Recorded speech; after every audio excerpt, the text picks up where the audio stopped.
जैसा कि आप जानते हैं सभी के 2024 विधानसभा इलेक्शन जो है उसका शेड्यूल जारी हो चुका है। माननीय निर्वाचन आयोग ने इस शेड्यूल को जारी कर दिया है। उसी के संदर्भ में एक ये प्रेस कॉन्फ्रेंस आज बुलाई है जिसमें आपको ज़िले के स्तर पर जो जानकारी दी जानी है वो आपको मुहैया कराई जा सके और आपसे भी जो हमें अपेक्षाएं आवश्यकताएं रहेंगी उसके बारे में भी ज़िला प्रशासन से आप एक बार रूबरू हो जाए। तो date of issue of notification, जो एक्चुअली नोटिफिकेशन जो होगा इलेक्शन का वो 5/9/2024 को जारी होगा। जो नॉमिनेशन फाइल करने की आखिरी डेट होगी वो 12/9/2024 12 सितंबर 2024 रहेगी।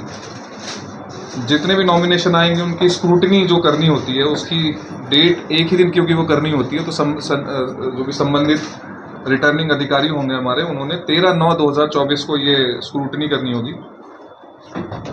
अपना कैंडिडेचर विथड्रॉल करने की, वापस लेने की आखिरी तारीख 16 सितंबर 2024 रहेगी।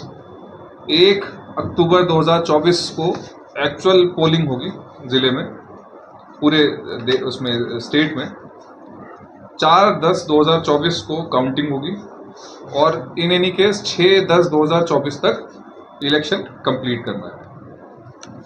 थोड़ा मैं आपको ज़िले की जो इलेक्टर प्रोफाइल है उसके बारे में बताना चाहूँगा।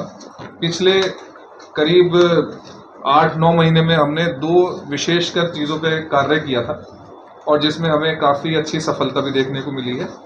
एक हमारा जेंडर रेशियो कि हमारी महिलाएं पर 1000 इलेक्टर कितनी है, और हमारे EP ratio, elector to population ratio, इसका मतलब होता है जी हमारी टोटल पॉपुलेशन के कितना प्रतिशत हमारे उसमें से इलेक्टर्स हैं। तो ये 2 चीज़ें दिखाता है। एक तो ये कि हमारी महिलाओं का, हमारी नारी शक्ति का कितना पार्टिसिपेशन है, और दूसरा जो हमारा ईपी रेशियो वो दिखाता है कि हमारी नॉर्मल जनता, जो पॉपुलेशन, जो वोट 18 साल से ऊपर है, जो वोट देने के लायक है, उन लोगों ने, कितने लोगों ने वोट बनाया हुआ है। हम इन्हीं 2 चीज़ों में पीछे थे, लेकिन ये मुझे बताते हुए आपको खुशी हो रही है कि हमारा जो अब जेंडर रेशियो है वो 873 है, 873। प्रदीप जी कितना था जब 8 महीने पहले? था सर। हाँ, 859 से हम 873 आए करीब 7-8 महीने में। और जो हमारा ईपी रेशियो ये 661 था जी, 661, जो हम 686 पे आ गए हैं।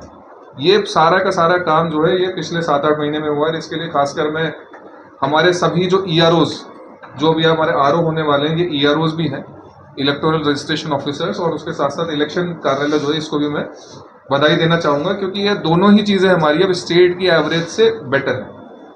हरियाणा की जो स्टेट एवरेज है उससे बेटर है हमारे ज़िले की। इसी प्रकार से मैं आपको अगर सब डिवीज़न हमारे विधानसभा वाइज बताऊं तो जुलाना 34 जुलाना में 680 ईपीआर है, जेंडर रेशियो 850 है।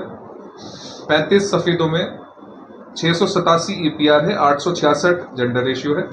36 जींद में 690 ईपीआर है और 901 जेंडर रेशियो है। 37 उचाना कला में 692 आपका ईपीआर है और 862 जेंडर रेशियो है। 38 नरवाना 680 ईपीआर है और 882 जेंडर रेशियो है। एक थोड़ा सा इलेक्टर प्रोफाइल भी मैं आपको बताना चाहूँगा। 18 से 19 साल के हमारे जो इलेक्टर, जो खास हमारा पीछे भी इलेक्शन कमीशन का भी एक फोकस ये रहता है कि इस कैटेगरी पे फोकस किया जाए, और इनमें से क्योंकि ये नए यंग जनरेशन होती है, और जब तक यंग जनरेशन, हमारे नए इलेक्टर निर्वाचन की प्रक्रिया में महत्वपूर्ण भूमिका नहीं निभाते, तब तक हम ये मानेंगे कि जी हमारा जो पॉपुलेशन जो हमारी पार्टिसिपेट करे इलेक्शन में अप टू द मार्क नहीं है। 22,700 तो हमारे 18 से 19 के इलेक्टर्स हैं। 85 प्लस, जैसे कि आप पिछली बार भी आपको ज्ञात होगा, लोकसभा इलेक्शन में भी हमने जिन 85 प्लस इलेक्टर्स ने जो हमें ऑप्शन एक्सरसाइज किया था कि जी हमें घर जाके वोटिंग करनी है, जो हमने यहाँ से टीम्स भेजी थी, उनकी वोटिंग कराई थी। इस बार भी जिस प्रकार की गाइडलाइन निर्वाचन आयोग की आएगी उसको पूरे तरीके से फॉलो किया जाएगा। तो 85 प्लस इलेक्टर्स हमारे 13,435 हैं। 100 प्लस जिनकी आयु 100 से ज़्यादा है, ऐसे 437 इलेक्टर्स हैं। ओवरसीज इलेक्टर्स हमारे 9 हैं, और पीडब्ल्यूडी इलेक्टर्स जो पीपल विद डिसेबिलिटीज, दिव्यांगजन हैं, उनकी 5,384 वोटर्स हैं ऐसे। एक अपडेट मैं आपको और देना चाहूँगा कि पिछली बार हमारे पूरे जींद में 1032 बूथ थे। एक हमने ऑक्सिलरी बूथ बनाया था क्योंकि उसमें 1400 से ऊपर हो गए थे। हमारा उद्देश्य ये रहता है किसी भी बूथ में 1400 से ज़्यादा वोट ना हो, क्योंकि उसमें फिर इलेक्शन कराने में समस्या आ सकती है, क्योंकि अगर ज़्यादा वोटर होंगे तो वो शाम तक लाइन लगी रहेंगी और फिर उसमें लेट तक पोलिंग होगी।